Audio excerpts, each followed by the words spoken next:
नेता मित्र हैं हमारे, एक बड़े नेता मित्र हैं हमारे। एक दिन हम उनके घर पधारे। घर क्या बहुत बड़ा महल था। क्या बात है। बस नेताजी के परोपकारों का फल था। क्या बात है। बस नेताजी के परोपकारों का फल था, क्योंकि कुछ समय पहले यहाँ कुछ गरीबों के झोंपड़े थे। नेताजी ने उन झोपड़ों में आग लगवाकर उन गरीबों को मुआवजा दिलवाया था, और फिर उसी मुआवजा रूपी राशि से ये इतना बड़ा महल बनवाया था। फिर उसी मुआवजा रूपी राशि से ये इतना बड़ा महल बनवाया था। खादी के पर्दे, विदेशी डेकोरेशन, गांधी जी के नाम पर यह आधुनिक फैशन। हमने नेताजी के इस बगुले जैसे अस्तित्व को धिक्कारा। इस बीच उन्होंने कई बार गांधी जी के नाम को उच्चारा। क्या बात है। सारे सत्य और अहिंसा को वो एक घूंट में पी गए। उनके ये शब्द हमारे मर्म को छू गए।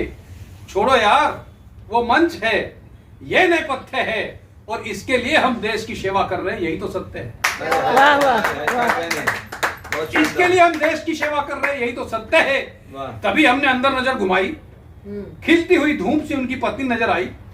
नेताजी हमारी मंशा को भांप गए, परिचय के लिए उनके पास ले गए। इनसे मिलो, यह है मेरी भूतपूर्व प्रेमिका और अब पत्नी राजनीति। यह है मेरी भूतपूर्व प्रेमिका और अब पत्नी राजनीति। ये सब कुछ इनकी ही माया छाया है। इनके पुण्य प्रताप से ही ये मंत्री पद मुझ तक आया है, वरना भला मैं किस काबिल था? मैं तो जाहिल था। मैं किस काबिल था? वरना भला मैं किस काबिल था? मैं तो जाहिल था। नेताजी ने अपने बेटे से हमें मिलवाया। इनसे मिलो, यह है मेरा बड़ा बेटा भ्रष्टाचार। इनसे मिलो, यह है मेरा बड़ा बेटा भ्रष्टाचार। इसकी पहुंच हर दफ्तर और दुकान में है। हम मुस्कुराए, आशीर्वाद के शब्द हमारे मुख पर आए कि युग युग जियो बेटा, युग युग जियो बेटा। ऐसे सरपरस्त बाप के होते हुए दिन दूनी रात चौगनी उन्नति करो, कायदे कानून तोड़ो, इस देश को जितना हो सके उतना निचोड़ो। इस देश को जितना हो सके उतना निचोड़ो। नेताजी ने अपनी बेटी से हमें मिलवाया। इससे मिलो, यह है मेरी छोटी बेटी खुदगर्जी। यह है मेरी छोटी बेटी खुदगर्जी। इसके कारण ही मुझे मैं और मेरे अलावा और कुछ दिखाई नहीं देता। इसके कारण ही मुझे मैं और मेरे अलावा और कुछ दिखाई नहीं देता। हमने नेताजी को रोका, बीच में ही टोका।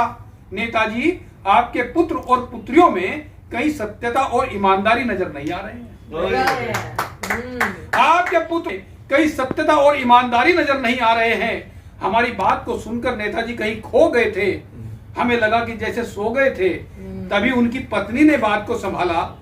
हवा के झोंके में वो लता सी डोली, एक आंख दबाकर फुसफुसाकर बोली, भाई साहब, हम इस देश के भक्षक नहीं रक्षक हैं। हम इस देश के भक्षक नहीं रक्षक हैं, परिवार नियोजन के पक्के समर्थक हैं। भ्रष्टाचार और खुदगर्जी के बाद सत्यता और ईमानदारी ने जब जब भी जन्म लेना चाहा है, तब तब मैंने स्वयं ही गर्भपात करवाया है। क्या कहते हैं, क्या कहते हैं।